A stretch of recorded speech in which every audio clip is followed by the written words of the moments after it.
Formatting a page.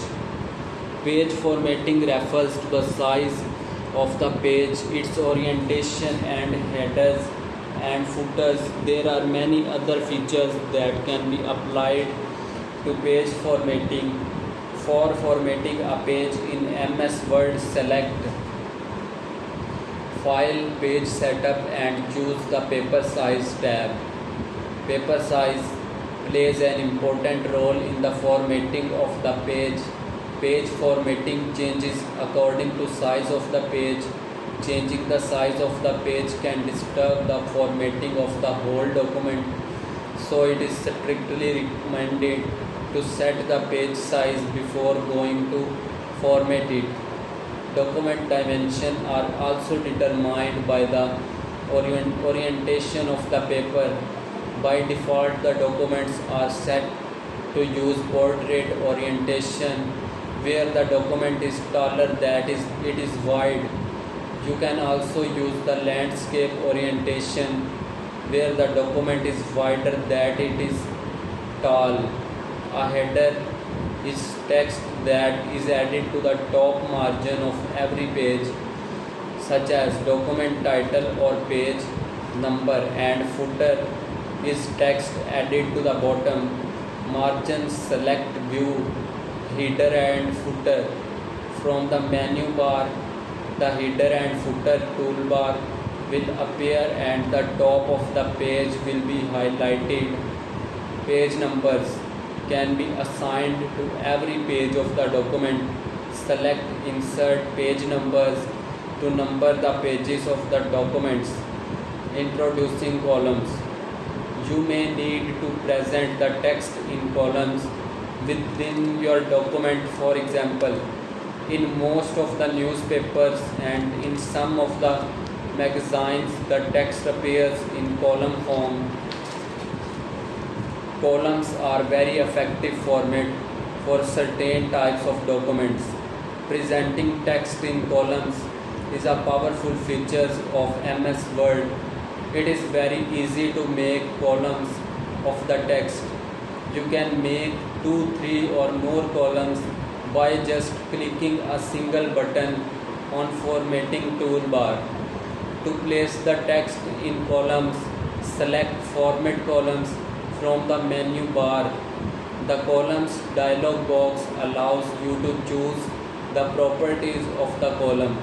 Select the number and width of the columns from the dialog box. Introducing tables.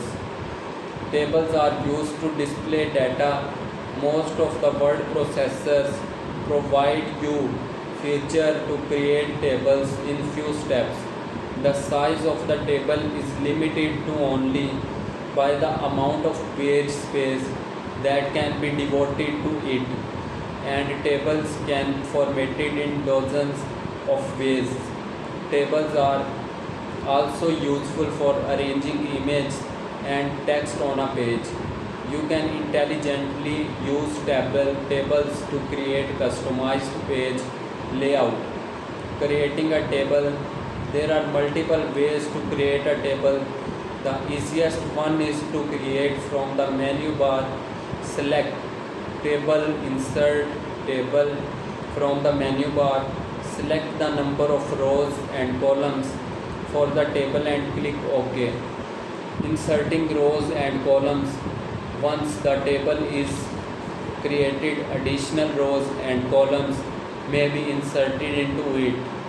Place the cursor in the row or column you want to be adjacent to the new row or column, and select Table, Insert Rows above or rows below, or select Table, Insert Columns to the left or columns to the right. Moving and resizing a table. A four-sided moving arrows and open box resizing handle will appear on the corners of the table.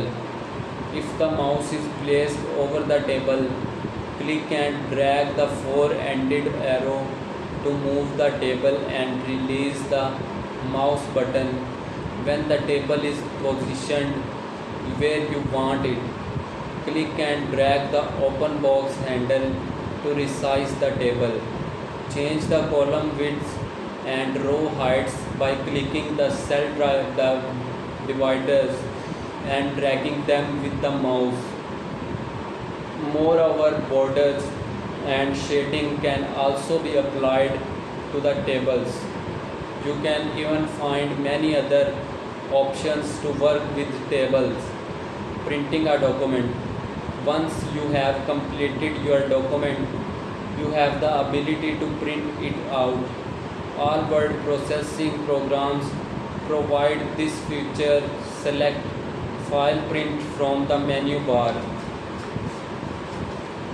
The print dialog box specify many print options such as pages per sheets, scaling, number of copies to be printed, etc. You can print a document on the or to a file by just setting print file.